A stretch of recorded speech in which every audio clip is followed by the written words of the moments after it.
Bradesco, encare o futuro. Abra sua conta pelo app. Olá, boa noite. Boa noite. O Brasil registrou hoje, pela primeira vez na pandemia, um número diário de mortos superior a 3 mil. Foram 3.251. A análise completa dos números está nessa edição do Jornal da Record. Só em São Paulo, o número de vítimas de óbitos foi de 1.021. Assim como acontece em boa parte do país, os hospitais paulistas vivem nesse momento uma corrida pelo oxigênio, também pelos insumos e equipamentos de intubação e pelas vagas em leitos de UTI. Quando se precisa acelerar o trabalho no cemitério, é porque se perdeu o controle. Falta pouco mais de uma semana para o dia 31 e março já é o pior mês da pandemia em São Paulo. Nas últimas 24 horas, foram registradas 1.021 mortes no estado. Nos hospitais, os números ganham identidade. Pelo menos 3 unidades de saúde da zona leste da capital tiveram atraso no recebimento de oxigênio. Segundo o governo, um problema de logística com a única empresa que fabrica os cilindros. Nossa equipe acompanhou hoje a correria dos profissionais da saúde para salvar a vida de uma criança que precisava de oxigênio. As histórias se repetem e quem trabalha na linha de frente do combate à pandemia fica sem ter o que fazer. Foi desesperador mesmo ali, os pacientes parando um atrás do outro, faltando oxigênio, foi uma correria mesmo. Mais de 700 pessoas ainda aguardam por uma vaga em um leito de UTI em hospitais da capital e da região metropolitana de São Paulo. A taxa de ocupação de leitos ultrapassou 91%. Segundo o Centro de Contingência do Estado, o colapso na saúde pode adiar o fim da fase emergencial. O total de mortes em São Paulo já passa de 68 mil. Realmente uma situação muito triste, muito dramática, que os profissionais de saúde nunca viveram aqui no nosso país. Por outro lado, os 18 drive-thrus de vacinação foram suspensos depois que 84% dos idosos entre 72 e 74 anos foram vacinados. Eles serão reabertos dia 27 para vacinar a população entre 69 e 71 anos. A gente precisa urgentemente ter um programa que contemple essas vacinas o mais rapidamente possível no nosso país, para a gente respirar um pouco, os hospitais respirarem e a gente conseguir prestar uma assistência adequada para essas pessoas. Veja agora outros destaques do dia. Ministro do Supremo nega pedido do presidente Bolsonaro para derrubar as restrições mais duras. Marcelo Queiroga toma posse e já comanda a pasta da saúde. Novo cronograma reduz em quase 10 milhões o número de vacinas previstas para abril. Supremo decide que Sérgio Moro foi parcial em processo de ex-presidente Lula. Na série especial, a história de Lara, uma cachorrinha resgatada da rua que ganhou uma família durante a pandemia.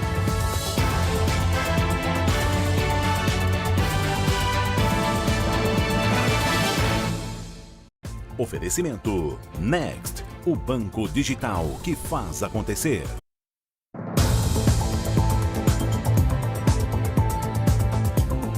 Uma das categorias mais atingidas pelas medidas severas de isolamento é a dos garçons, atendentes de lanchonetes e copeiros. Com o fechamento de bares e restaurantes, milhares de empregos estão em jogo. 80 mil vagas já foram fechadas apenas em São Paulo. E quem está em casa teme ser demitido se o período de quarentena se prolongar. Davi passa os dias rodando pelas ruas de São Paulo como motorista de aplicativo. Samuel pedala por Belo Horizonte para fazer entregas de comida. O bico foi a alternativa encontrada depois que os dois perderam o emprego de garçom. Davi foi dispensado do restaurante onde trabalhou por 17 anos. O dono não teve condições de manter nenhum dos 50 funcionários. Sou da área do restaurante, também barman e garçom há 19 anos. Porém, já tenho 7 meses que eu estou fora da área devido à alta do Covid e o desemprego está dessa forma. Samuel tinha 10 anos de casa. Hoje ganha 25% do que tirava como garçom para manter a casa e 4 filhos. Antes eu ganhava uns R$2.200, R$2.500 por mês. Agora eu ganho R$150 por semana fazendo a entrega. Isso aí é para mim comer, porque meu aluguel está atrasado esse mês. O setor de serviços terminou 2020 com mais de 132.500 demissões. Funcionários de bares, restaurantes e lanchonetes foram os mais impactados com a suspensão de eventos e o fechamento de estabelecimentos, como acontece agora em São Paulo. Mais de 80 mil vagas para garçons e atendentes de lanchonetes foram fechadas. Em todo o país, os relatos são de desemprego e portas fechadas. Na Bahia, só na primeira quinzena deste mês, quase 70% dos bares e restaurantes podem fechar. Com as restrições mais severas, o setor de bares e restaurantes estima perder até 20 mil empregos só em São Paulo. Problema que pode afetar trabalhadores de outros setores, que tinham nos bares e restaurantes uma porta para uma nova carreira. Além das demissões em massa que aconteceram em vários setores, muitos trabalhadores não puderam acessar o mercado de trabalho ali no setor de serviços, que permitisse a ele pelo menos um mínimo ali de rendimento do trabalho, para garantir o consumo da sua família. Tenho um filho de 8 anos, eu espero poder dar o melhor sempre pro meu filho, mas às vezes bate o desespero, falta alguma coisa. Então você não quer ver uma criança passar fome não, jamais, em modo nenhum. E tem muita gente passando fome se continuar desse jeito. A região metropolitana de Goiânia criou uma regra para tentar diminuir a superlotação no transporte público, problema que facilita a transmissão do coronavírus e que ocorre em praticamente todas as grandes cidades brasileiras. Pela regra, apenas trabalhadores dos serviços essenciais poderão usar ônibus nos horários de pico. No primeiro dia, houve uma queda no movimento, só que ainda insuficiente. E muitos tiveram problemas porque não estavam informados sobre a mudança. Francilene trabalha como diarista e tinha que estar cedo no trabalho. Como não sabia da novidade, não conseguiu embarcar. Às vezes eu trabalho tanto que eu não pego nem no celular, tem dia. Em Goiânia já está valendo a regra que restringe o embarque no transporte coletivo nos horários de pico. No início da manhã e no fim da tarde, o acesso é exclusivo para trabalhadores dos serviços essenciais. Até agora, 70 mil usuários se cadastraram no sistema. 40% trabalhadores da saúde. No cadastro feito online, o usuário precisa informar o CPF, área de atuação e anexar uma foto do documento que comprove a atividade. O acesso no sistema só é liberado se o cadastro for aprovado. Guilherme diz que fez tudo isso, mas não conseguiu embarcar. Eu já fiz, o RH da empresa já cadastrou todo mundo, isso aqui já é o comprovante, eu mesmo cadastrei já. A intenção da medida foi tentar diminuir a aglomeração no sistema de transporte coletivo da Grande Goiânia, que continuou superlotado, mesmo com os decretos de restrição. No primeiro dia da novidade, o movimento nos horários de pico caiu 40%. Mesmo assim, usuários registraram ônibus cheios e filas do lado de fora dos terminais e plataformas. Uma funcionária foi agredida por uma passageira. De acordo com a gestora do sistema de transporte coletivo, eventuais falhas devem ser corrigidas nos próximos dias. Essa medida só será bem sucedida com a adesão da população. Em Minas Gerais, 90 doses de vacinas contra a Covid-19 simplesmente desapareceram. O sumiço, ainda não esclarecido, revelou uma falha na maneira como o imunizante é armazenado.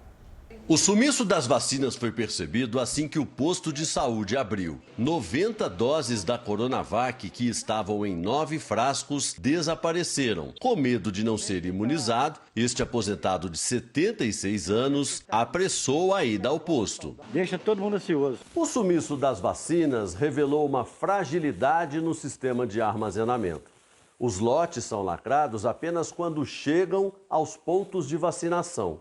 E muitos deles não têm o chamado no-break, um recurso que mantém a geladeira funcionando mesmo sem energia elétrica. Por isso, quando os postos fecham, os imunizantes são levados para depósitos que têm essa estrutura, mas sem o menor controle de quantos saíram e quantos voltaram. A perícia já antecipou que seria impossível determinar o local exato da perda da vacina, uma vez que o ponto de armazenamento seria aberto à circulação de vários funcionários. O pacote de vacinas não contém lacre, com controle e nem recibo de entrada e saída de materiais. Até agora foram enviadas mais de 3 milhões de doses da vacina para Minas Gerais. Cerca de 1 milhão de pessoas receberam a primeira e a segunda dose chegou para pouco mais de 400 mil, entre profissionais de saúde e idosos. A Prefeitura de Belo Horizonte disse que aguarda as investigações e analisa todo o processo de armazenamento da vacina para evitar novos casos. Depois de uma reunião que deveria ter acontecido no domingo e acabou remarcada para hoje, terça, o Ministério da Saúde anunciou a compra de 3 milhões de unidades de medicamentos necessários para a intubação de pacientes graves de Covid-19. É uma ajuda, mas não resolve a situação dramática em grande parte dos hospitais brasileiros. Mais um alerta veio hoje do Ceará. O estoque de anestésicos, sedativos e analgésicos usados em pacientes intubados no estado está no limite. Segundo o presidente da Associação dos Distribuidores de Medicamentos, além da região Nordeste, a situação também está crítica no Sudeste e no Centro-Oeste. As secretarias também estaduais e municipais têm nos procurado bastante. O mundo inteiro está atrás desse tipo de produto, esse medicamento. Então, é uma corrida contra o tempo e um achado para ter acesso a esses produtos aí para atender bem o paciente. Com tanta urgência, a reunião está pelo menos 2 dias atrasada. Ela deveria ter acontecido no domingo, mas uma falha no envio dos convites por e-mail por parte da Anvisa adiou o encontro para hoje. A agência se reuniu hoje com representantes dos Ministérios da Saúde, da Economia, da Indústria Farmacêutica e de associações de hospitais privados. Juntos, discutiram estratégias para minimizar o risco de desabastecimento de insumos, principalmente os utilizados no kit intubação. O Ministério da Saúde conseguiu, com 3 empresas, quase 3 milhões de unidades de remédios usados na intubação. Eles começaram a ser entregues hoje em unidades hospitalares com os estoques mais baixos. Em algumas situações, se necessário, o Ministério da Defesa será acionado para ajudar na distribuição da medicação. Na audiência da Comissão de Enfrentamento à Covid no Congresso Nacional, a Anvisa admitiu que a capacidade da indústria nacional para suprir os medicamentos está no limite e pediu aos parlamentares medidas para desburocratizar a aquisição e a importação dos medicamentos. O representante do Conselho de Secretários de Saúde também esteve presente na sessão. Diante da situação dramática, não conteve as lágrimas e falou da importância das medidas de isolamento social. Não está fácil. Nós estamos trabalhando incansavelmente. Ontem as agendas acabaram de madrugada e começaram às 7 da manhã. Apoiem os gestores a sair dessa crise. O Jornal da Record traz agora os números de hoje da pandemia para que você mesmo tenha clareza da evolução da doença. E os dados são do Ministério da Saúde. O país tem hoje mais de 12.130.000 casos da Covid-19. São mais de 298 mil mortos. E pela primeira vez, como nós dissemos na abertura do jornal, os registros de mortes em 24 horas passaram dos 3 mil. Foram 3.251 óbitos. Veja a seguir. O Supremo decide que Sérgio Moro foi parcial em processos do ex-presidente Lula. Na série especial, cresce a adoção de animais durante a pandemia nas entidades de proteção.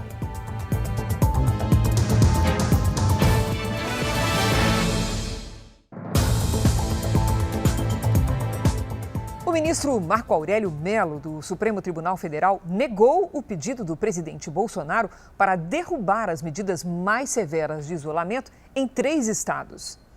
Na decisão, Marco Aurélio Mello, relator do caso, considerou que não cabe ao presidente acionar diretamente o STF, como fez Jair Bolsonaro na última sexta-feira, destacando que é atribuição do advogado-geral da União à representação judicial. Em outro trecho, o ministro ressalta que o enfrentamento da pandemia deve ser feito por um condomínio, integrado pela União, os estados, o Distrito Federal e os municípios. A Advocacia Geral da União não confirmou se vai recorrer da decisão, mas mesmo que não questione, a ação pode ser levada ao plenário do Supremo por decisão do próprio ministro Marco Aurélio. A reportagem do Jornal da Record, o ministro lembrou que os hospitais estão praticamente saturados e espera uma nova postura do presidente Bolsonaro. devia o presidente estar exercendo a coordenação dos esforços, objetivando o melhor para o povo brasileiro e não partindo para o negacionismo. Realmente eu fico triste ao presenciar o que vem ocorrendo. E no tocante ao presidente da República, nós aprendemos com os nossos pais que o exemplo vem de cima, que ele deu o exemplo que sirva de norte aos cidadãos. Os decretos dos governadores tiveram como base o entendimento firmado pelo Supremo ainda no ano passado, que deu autonomia a estados e municípios para promover ações de combate à pandemia, mas sem dispensar o governo federal de centralizar o trabalho. O dólar alto influencia muitos dos preços do dia a dia dos brasileiros, como dos combustíveis e alimentos, por exemplo. E os riscos que atingem a economia brasileira fazem a moeda subir ainda mais. Muitos deles são relacionados ao coronavírus. Entre os especialistas, a ideia de um dólar cotado a R$ 7 ainda aparece distante no horizonte. Mas esse cenário é totalmente possível. Arroz, feijão, óleo, farinha são alguns itens da lista de compras que costumam subir com o valor do câmbio. O preço da cesta básica aumentou muito. Faço bastante pesquisa antes de comprar, porque hoje não dá, né? As coisas tá bastante difícil. Né? Com a moeda americana chegando próxima dos R$ 6, os clientes estão comprando apenas o essencial. Além das compras ser um pouco mais básica mesmo, mais voltado pro essencial, ainda tem a questão das marcas, né? Cliente que era fiel a determinada marca já não está comprando, está migrando para uma outra marca um pouco mais em conta. Segundo economistas, alguns fatores como o agravamento da pandemia, a possibilidade de estouro de gastos, até mesmo a frustração do mercado quanto ao crescimento da economia este ano e o ritmo da vacinação podem colaborar para que o dólar chegue a ser vendido no Brasil a R$ 7. A moeda começou 2020 cotada em pouco mais de R$ 4. Em março, no começo da pandemia, entrou na casa dos R$ 5, onde ainda permanece. Em maio, chegou a R$ 5,90 e terminou o ano valendo R$ 5,19. Já o real foi a sexta moeda que mais se desvalorizou em comparação à moeda americana. A gente descuidar do fiscal, não aprovar as reformas e houver qualquer mudança radical de política para uma forma extremamente populista, natural que a gente pode ver esse dólar a 6, 6,50, 7. E aí, grande parte dos produtos que tem qualquer parte na cadeia de produção, o dólar envolvido, como é o caso, por exemplo, do pãozinho, como é o caso do arroz, do feijão, e com isso, quando ela tem uma valorização frente ao real, ou seja, o real perde força frente ao dólar, naturalmente o preço desses ativos sobe e a gente sente no dia a dia aqui no Brasil. Seja nos postos de combustíveis ou no supermercado, o trabalhador acaba tendo que escolher por outras opções para fazer o salário render. Eu faço muito omelete, sabe? E vou improvisando, faço frango, compro as coisas que tá mais em conta, na verdade. No podcast JR 15 Minutos, apresentado pelo Celso Freitas, um economista explica o que poderia ser feito para evitar a escalada do dólar. Você pode ouvir no r7.com, no Play Plus e nos aplicativos de podcast. Veja a seguir um desrespeito às leis. Enquanto lojas não podem abrir, feiras clandestinas promovem aglomeração. E na série especial, as doações de animais durante o isolamento. Histórias como a da cachorrinha Larinha, que ganhou família e carinho.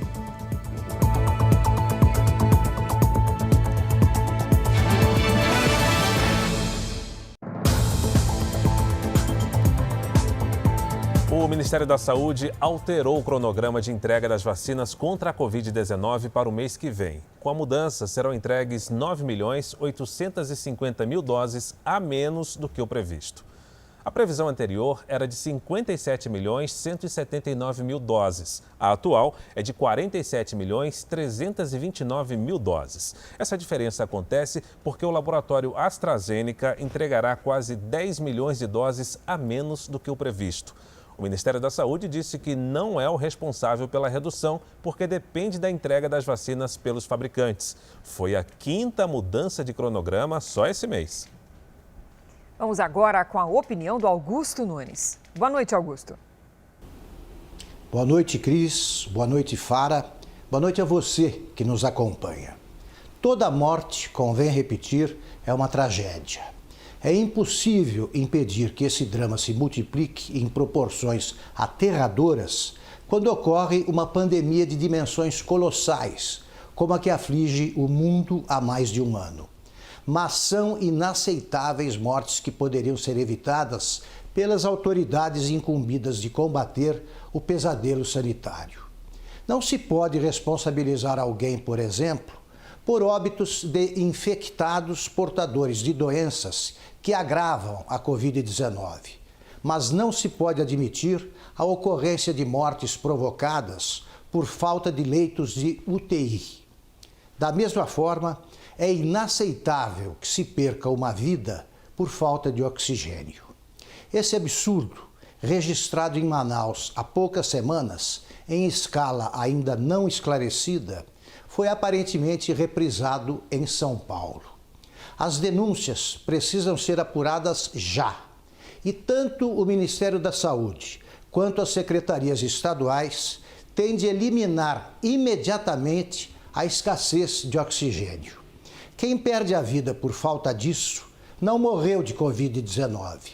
Foi assassinado pela indiferença brutal e pela incompetência homicida. Na Europa, o número de novos casos de Covid-19 continua a subir. A França alerta que os hospitais podem entrar em colapso nas próximas semanas. O governo corre para tentar controlar uma nova onda de casos de coronavírus. O presidente da Federação Francesa de Hospitais alertou que a pandemia está ganhando velocidade. O número de infecções dobrou na última semana. No Reino Unido, houve um minuto de silêncio para homenagear as mais de 126 mil pessoas mortas pela Covid-19. O momento marca um ano do primeiro anúncio de confinamento. E até hoje ainda existem restrições, apesar do avanço da campanha de vacinação. O governo deve aprovar uma lei que proíbe viagens para o exterior sem justificativa. A União Europeia tenta garantir a entrega do total de vacinas contratadas junto ao laboratório AstraZeneca. Segundo a responsável pela negociação das vacinas, apenas 1/3 do total combinado foi entregue. A Comissão Europeia culpou a AstraZeneca pelo atraso na vacinação em vários países do bloco e planeja entrar com uma ação na justiça contra o laboratório. Apesar do ritmo lento, a União Europeia mantém o objetivo de vacinar cerca de 70% da população adulta até setembro. Os comerciantes da cidade de São Paulo pedem a ajuda das autoridades para pôr fim a uma incoerência. Enquanto as lojas com alvará de funcionamento estão impedidas de abrir, as chamadas feiras do rolo funcionam tranquilamente à luz do dia. Além da negociação de produtos de origem duvidosa, esse tipo de feira promove aglomerações. Diariamente, mas sem hora marcada, centenas de pessoas se reúnem na Praça da Sé, centro da capital paulista. A Feira do Rolo é uma atividade ilegal, em que são negociados produtos muitas vezes roubados. Clientes e vendedores ficam grudados, muitos não usam máscara. Os produtos passam de mão em mão. Não existe qualquer preocupação com a higiene no auge da pandemia. Em menos de 1 hora de gravação, flagramos de tudo, até a venda de um coelho. Aqui, o homem de cabelo preso e camisa camuflada tenta vender uma faca militar. O cliente pega, olha, mas desiste da compra. Agora, a venda é de um celular usado, um dos itens mais cobiçados do mercado ilegal. Também não é difícil encontrar relógios e joias. O que chama a atenção é que durante todos esses flagrantes, 3 viaturas da Polícia Militar ficaram estacionadas ali na praça. Uma base comunitária da PM também funciona ali embaixo. Mesmo assim, o comércio clandestino não parou nem por 1 minuto. Pelo contrário, a aglomeração só aumentou. Os comerciantes da região pedem uma ação efetiva da fiscalização. Eles que funcionam legalmente e precisam cumprir normas de segurança estão com as portas fechadas e o comércio clandestino corre à solta. Infelizmente, eu tenho um gasto mais de 40 mil por mês de aluguel, despesas de funcionários, tudo. E infelizmente eu sou proibida de abrir meu comércio, eu não posso trabalhar. Enquanto isso, os outros estão à mercê aí, na liberdade total, sem máscara, fazendo rolo, fazendo compra, fazendo venda, fazendo isso. E a gente proibido de ficar no local. 2 contratos fechados pelo Ministério da Saúde estão na mira do Tribunal de Contas da União e do Ministério Público. Pelos serviços que não foram prestados integralmente, foram gastos quase 200 milhões de reais. Consultas por telefone para pessoas infectadas ou com a suspeita de Covid-19. Esse deveria ser o serviço de uma das empresas com contrato suspeito. A Topmed Assistência Hospitalar, que tem sede neste prédio em Santa Catarina, receberia 144 milhões de reais por quase 7 milhões de teleconsultas a partir de março do ano passado. Na proposta apresentada ao Ministério da Saúde, o custo de cada ligação seria de R$ 5,80, mas o valor final foi 4 vezes mais caro. A empresa também deveria fazer 6.700.000 teleconsultas, o que não foi realizado. Contrataram uma empresa que não tinha a mínima condição de prestar o serviço. O contrato foi cancelado no meio do ano passado. Mesmo assim, como parte do serviço já tinha sido prestada, o Ministério Público Federal do Rio Grande do Sul abriu no mês passado um inquérito civil para apurar o caso. A outra empresa contratada pelo Ministério da Saúde para prestar serviços por telefone funciona neste prédio e também virou alvo de investigação. A Talk Communication do Brasil deveria disparar 120 milhões de ligações gravadas. O objetivo era monitorar casos confirmados de Covid. O contrato previa o pagamento de 46.800.000 reais. Segundo o Ministério Público, a empresa nunca apresentou provas de que as ligações foram feitas. O contrato foi cancelado no meio do ano passado. Foram coisas tão escandalosas, preço, falta de critérios na contratação, mas eu acentuaria uma questão, que seria a pressa. Foi uma pressa absurda, foi coisa de poucos dias. Em poucos dias você torrou 200 milhões de reais. A dispensa de licitação usada nesses 2 casos começou a valer depois de uma medida provisória de fevereiro de 2020. O objetivo? Acelerar ações contra a pandemia. Segundo este especialista, mesmo com a nova lei, para que não aconteça licitações, é necessário, por exemplo, que só exista um fornecedor do serviço. E mesmo assim, o Tribunal de Contas da União é capaz de julgar se houve irregularidades. Ele tem a competência, tem um dever de avaliar se foi eficiente, se foi adequado e se foi legal. Gastou-se uma fortuna nisso. Esse procurador tem mais de 20 anos de experiência e diz que na pandemia a falta de cuidado com dinheiro público se multiplicou. Esse dinheiro vai ser pago não por nós, mas pelas próximas gerações. Foi totalmente inoportuna a contratação, né? Eu diria que em certos pontos até criminosa, e isso tem que ser verificado, é o que o Tribunal de Contas da União está fazendo. A empresa Talk afirma que já respondeu às solicitações do Tribunal de Contas da União e recebeu os valores correspondentes aos serviços prestados. A empresa Topmed informou que o atendimento ajudou mais de 2 milhões de pessoas e que forneceu ao Tribunal de Contas informações necessárias, só restando uma parte do valor a ser revisado. O Ministério da Saúde foi procurado, mas não se manifestou. O Estado e a cidade do Rio de Janeiro vivem uma enorme pressão sobre as UTIs. Só na capital, 90% das vagas estão preenchidas. Especialistas consultados pelo Jornal da Record dizem que a situação poderia ser diferente caso o prefeito Eduardo Paes não tivesse desativado o principal hospital de campanha da cidade, que tinha 500 leitos. Uma selfie na UTI.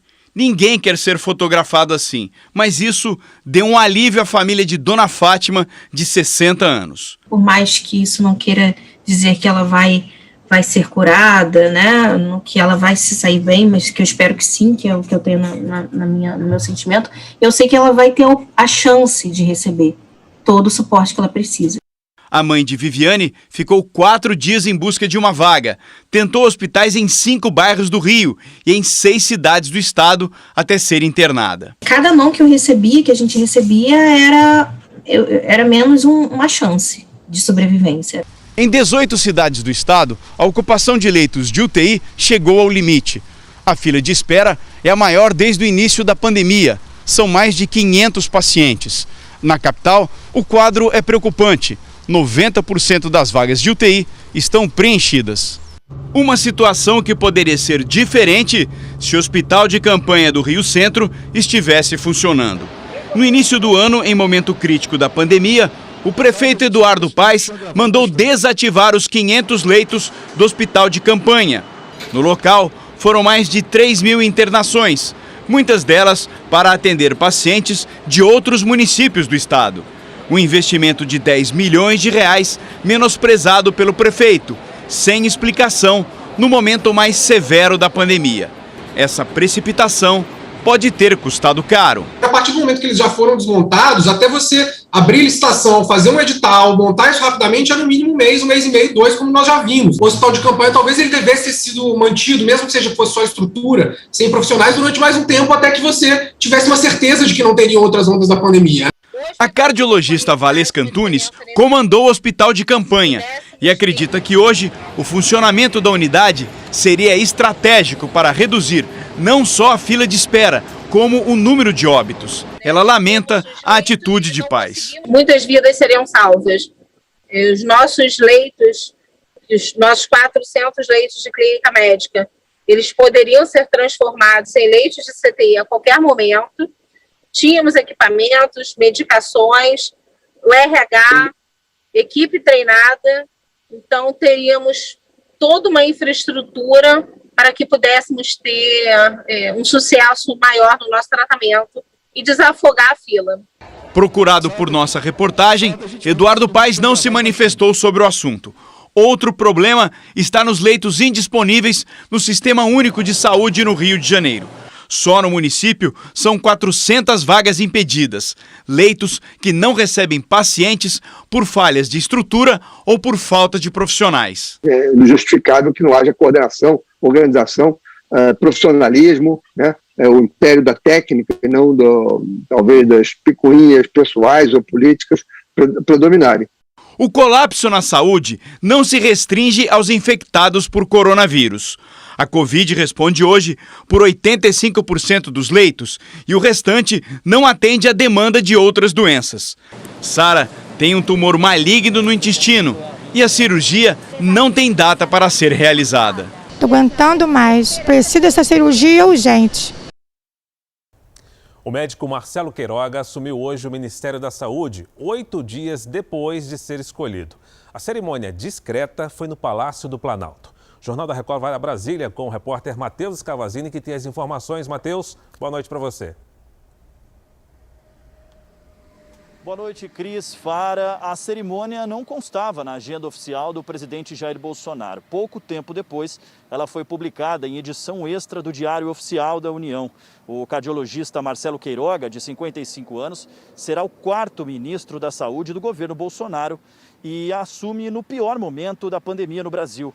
Vai ter que resolver problemas de escassez de oxigênio e do kit intubação, usado em pacientes que estão em UTIs, além de assumir a campanha nacional de imunização. Já o destino do agora ex-ministro Eduardo Pazuello ainda não foi definido. Cris, Fara. Obrigado pelas informações, Matheus. Vamos ver agora como é que está a vacinação. Em 24 horas, 576 mil pessoas receberam a vacina contra o coronavírus no Brasil. Hoje, o país chegou à marca de 12.682.000 imunizados com a primeira dose. Em São Paulo, o estado que vacinou o maior número de pessoas, já são 3.672.000 pessoas imunizadas, o que representa quase 8% da população do estado. No Nordeste, a Bahia ultrapassou 1 milhão de vacinados, 6% dos baianos. Outro populoso estado da região, Pernambuco, vacinou 521 mil pessoas, o equivalente a 5,42% do estado. Já no norte do país, o estado do Pará vacinou 298 mil pessoas, equivalente a 3,43% dos paraenses. No portal r7.com, você pode acompanhar também a situação de todos os estados no nosso mapa interativo. A segunda turma do Supremo Tribunal Federal decidiu por 3-2 que Sérgio Moro foi parcial nas decisões que tomou contra o ex-presidente Lula ao comandar o processo do triplex no Guarujá. A mudança do voto da ministra Carmen Lúcia foi decisiva para esse resultado. A análise do caso começou em dezembro de 2018, quando os ministros Edson Fachin e Carmen Lúcia votaram contra o pedido de Lula para declarar Sérgio Moro suspeito, depois que o ex-juiz condenou o petista a 9 anos e meio de prisão em julho de 2017. Hoje, a ministra Carmen Lúcia mudou de posição e formou maioria pela parcialidade de Moro. O ministro Nunes Marques seguiu o voto de Edson Fachin contra a suspeição de Moro e ressaltou que as mensagens supostamente trocadas entre o ex-juiz e os procuradores da Lava Jato foram hackeadas, portanto, são ilegais. Se o hackeamento fosse tolerado como meio para a obtenção de provas, ainda que para defender-se, ninguém mais estaria seguro de sua intimidade, de seus bens, da sua liberdade. Tudo seria permitido. Tenho que são absolutamente inaceitáveis tais provas. O presidente da segunda turma, Gilmar Mendes, se irritou com o voto do colega. Eu já disse aqui, ou o hacker é um ficcionista, ou nós estamos diante, de fato, de um grande escândalo. E não importa o resultado deste julgamento, a desmoralização da justiça já ocorreu. No placar final, Carmen Lúcia, Gilmar Mendes e Ricardo Lewandowski votaram pela suspeição de Moro. Nunes Marques e Edson Fachin ficaram vencidos. Fachin já havia anulado as sentenças de Moro contra Lula no começo do mês por considerar que a 13ª Vara de Curitiba não poderia ter julgado o processo, já que os supostos crimes teriam sido cometidos em Brasília. Com a suspeição de Sérgio Moro, todas as ações do ex-juiz são anuladas no processo. Inquéritos, buscas e apreensões, depoimentos e quebras de sigilos deixam de valer. Na prática, o juiz que assumir o caso aqui em Brasília terá de recomeçar o processo do zero. Eleições em Israel. A boca de urna aponta vantagem para o primeiro-ministro Benjamin Netanyahu, que pelas redes sociais já comemora a vitória.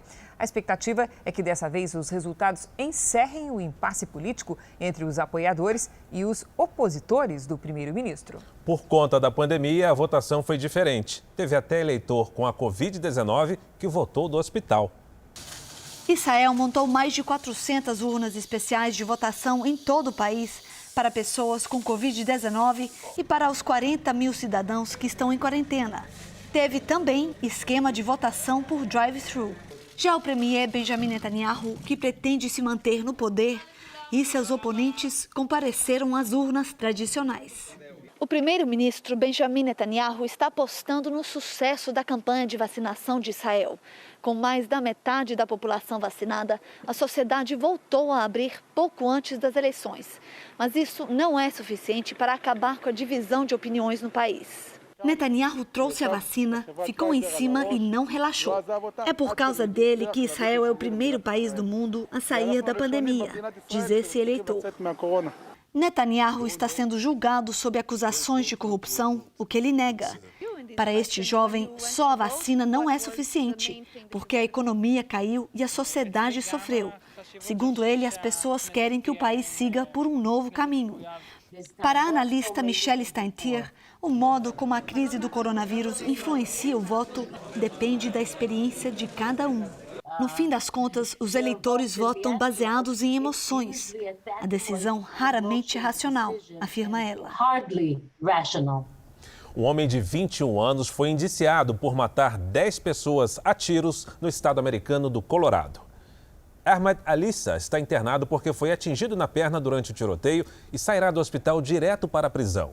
Segundo as autoridades, ele abriu fogo com um fuzil em um mercado ontem na cidade de Boulder. Entre as vítimas está um policial de 51 anos que foi o primeiro agente a chegar na cena do crime. Ainda não se sabe o que teria motivado o ataque. Hoje, o presidente Joe Biden cobrou a proibição de fuzis e pediu ao Congresso que regule a posse de armas. Temporais provocaram transtornos no sul do Brasil. Na cidade de Inácio Martins, no Paraná, já choveu quase o dobro do esperado para o mês. Vamos com a previsão do tempo. Como é que será a quarta-feira no Brasil? É com Lidiane Sayuri. Boa noite, Lidi. Oi, Cris. Boa noite para você, para todo mundo que nos acompanha. A chuva perde abrangência na região sul e segue forte entre o norte e nordeste. Previsão de temporais entre o Amazonas, Roraima e Pará. O ar seco ganha força e deixa toda essa área clara aqui do mapa com um tempo firme. No Nordeste, a circulação de ventos forma nuvens de chuva do Maranhão até o Rio Grande do Norte e entre a Paraíba e Pernambuco. No Sul, a chuva pesada entre o leste de Santa Catarina e o litoral do Paraná pode provocar alagamentos e deslizamentos. As capitais mais quentes desta quarta-feira devem ser Rio de Janeiro e Cuiabá, com 35 graus. Em Palmas, pode chover e a máxima é de 33. Em Manaus, faz 30 com pancadas de chuva.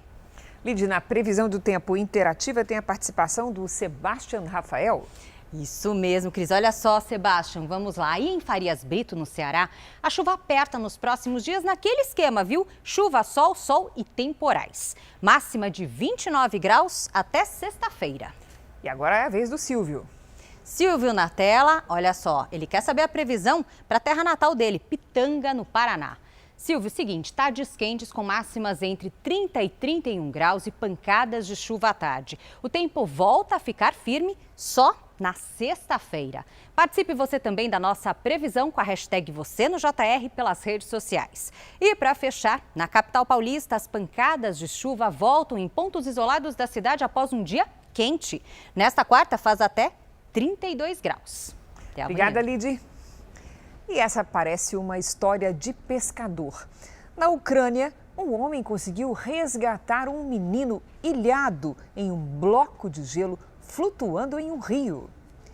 O homem primeiro colocou um peso no lugar da isca e o arremessou para o menino com a vara. O garoto conseguiu agarrar o objeto, então, bem devagar, para o bloco não quebrar nem a criança se desequilibrar, o pescador foi enrolando a linha da vara. São Paulo registrou agora à noite um panelaço durante o pronunciamento do presidente Jair Bolsonaro. Durante a fala, que durou cerca de 4 minutos, o presidente garantiu a vacinação para toda a população brasileira em 2021. Na capital paulista, o panelaço foi mais ouvido nos bairros de Higienópolis e Perdizes.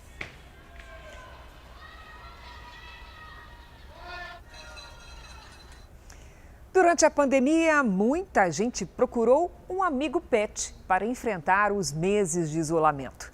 Uma ONG no Rio viu os pedidos de adoção saltarem de 4 por mês para 50.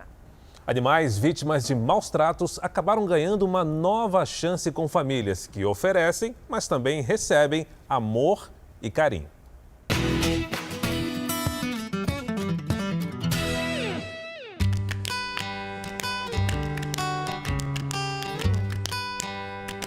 Há 20 anos, essas são as melhores companhias de Renata. Bora, garota. Ela é a fundadora de uma ONG de proteção a animais no Rio de Janeiro. Tira das ruas cachorros, gatos e até cavalos. São mãe e filha. Cuida de todos com dedicação e muito amor. E dá atenção especial aos que mais precisam, como a Rutinha. Essa cachorrinha simpática, resgatada há pouco mais de um mês. Ei, garota. O que aconteceu com ela? Ela foi atropelada, é isso? A gente não tem certeza se ela foi atropelada ou se algum animal na rua mordeu, machucou, né?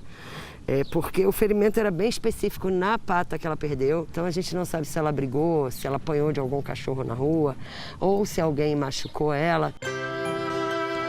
Rutinha teve uma fratura exposta e ficou dias sem conseguir andar. A foto circulou pelas redes sociais até chegar em Renata. Depois do resgate, ela passou por uma cirurgia e precisou amputar a pata. Para ela perder a pata dentro da situação que ela se encontrava, foi um alívio. Então ela se adaptou muito rápido, foi uma coisa assim impressionante mesmo. No dia seguinte da cirurgia de amputação, ela já estava passeando na clínica. Rutinha agora está esperando alguém para adotá-la. E, pelo jeito, não vai demorar muito para isso acontecer. Antes da pandemia, a procura por essa ONG para adotar cachorros era em média de 5 famílias por mês. Com a pandemia, as adoções dispararam. Só no segundo mês de isolamento social, 50 cachorros foram adotados aqui. Essas pessoas que adotaram já sabiam que vinha um longo período de isolamento, onde, na verdade, elas iam ficar muito sozinhas, né? E a companhia de um animal é um diferencial muito grande, faz muito bem pra gente, né? Foi exatamente o que motivou a Maria Alice. Viúva, aposentada, mora sozinha e mesmo já com 2 cachorros em casa, decidiu, durante o isolamento, adotar o terceiro, a Larinha. Eu acho que eu senti falta mesmo. E a pandemia me incentivou a ter mais um aqui nesse jardim, encher mais a casa. Larinha também foi resgatada das ruas pela ONG de Renata. Ela foi agredida e estava muito machucada. A cachorrinha passou por várias cirurgias, ficou internada e perdeu o olho direito. Fico horrorizada, como é que um ser humano podia fazer uma coisa daquelas com um cachorrinho, que é um doce de criatura, entendeu? Eu olhei e disse assim, se essa bichinha sobreviver, eu vou cuidar dela. A Lara ainda está se ambientando com os outros 2 cachorros que já tinham na casa antes dela. Por isso ela ainda não dorme no quarto junto com a dona Maria Alice. Ela escolheu esse quarto aqui como cantinho. Ela costuma ficar escondidinha aqui no canto, ó. Como a gente está aqui nesse momento, ela está um pouco incomodada e não quer vir para o canto dela. Mas esse tem sido o lugarzinho que ela escolheu até a adaptação. Lara, quer vir para o seu cantinho? Já vou sair daqui. Maria Alice gosta de ter o quarto cheio na hora de dormir. Nina e Miró já têm os lugares cativos. A próxima é a Lara. Entrou! E para facilitar o entrosamento na casa, Larinha recebe a visita de um veterinário uma vez por semana. Ela ainda traz alguns traumas desse passado, que é um passado muito recente, mas ela está em franca recuperação, principalmente na parte do comportamento. Tenho certeza que com amor ela vai conseguir superar todos os obstáculos. É o que não falta por aqui. Por conta da pandemia, Maria Alice pouco sai de casa. Mas a rotina de passeios na rua continua. Todos os dias, ela e Larinha saem para estreitar os laços. Meia hora, 40 minutos que eu passei com eles de manhã. É um alívio. É um respiro? É, um respiro mesmo. E é bom para a Lara e bom para a senhora também, né? É, claro. Para muita gente, a pandemia trouxe um vazio que os bichinhos de estimação vieram preencher. Mas o veterinário da Larinha lembra que adotar um animal exige dedicação que vai além da quarentena. Os cães têm esse suporte, nos dão esse suporte emocional. Eles são eternamente dependentes do nosso amor, do nosso cuidado, da alimentação. Por isso, Renata é muito rigorosa. Ela já fez 3.000 adoções e leva a coisa a sério. Tem até contrato. Multa por quebra de contrato e a pessoa imagem. paga a multa? Se quebrar as regras, sim. Isso é coisa que nem passa pela cabeça de Maria Alice. Longe das aglomerações, ela quer a casa cheia. É a garantia de muito amor e companhia para a vida toda. Como a senhora acha que seria sua vida aqui, nessa casa bonita, grande, sem os cachorrinhos? Eu acho que seria um vazio muito grande. E eu acho que as pessoas que adotaram um cachorro, um bicho na pandemia, que essas pessoas saibam que vão ter que cuidar deles pro resto da vida, né?